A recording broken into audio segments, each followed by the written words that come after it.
In terms then of what is happening now and the continuing bombardment and the effect on civilians, it's very clear, Mr. Regev, in the last couple of weeks that your allies who want to stand by you have become increasingly alarmed by the scale of your response.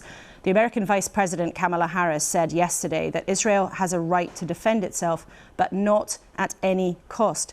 To many observers, it looks like what Israel is doing is a collective punishment of an entire population that is illegal under international law. President Biden said at the beginning of this that the lesson from 9/11 was that a country must not be blinded by rage. Isn't that what's happening here? Not at all. I would assure you that that is not the case, and we're making a maximum effort. I said before, I used the word unprecedented, to try to keep civilians out of harm's way, to avoid them getting caught up in the crossfire.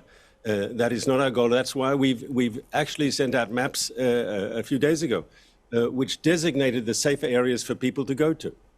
But it has to be clear, our task of safeguarding civilians is made especially difficult by Hamas's deliberate strategy of embedding its military terror machine, its command and control, its arms depots, its missile launching sites amongst civilian neighborhoods, under hospitals, inside mosques, even schools and UN facilities.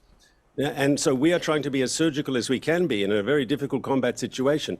But I think when this is over, and the numbers are actually known, because we're all actually using today the numbers put out by Hamas's controlled Ministry of Health, and they have to be taken with a grain of salt. But when you will compare what Israel has done with Gaza, what, let's say, the UK and other Western forces did in fighting ISIS in Syria and in Iraq, you'll see that actually we have succeeded through our measures to keep the level of civilian casualties very, very low.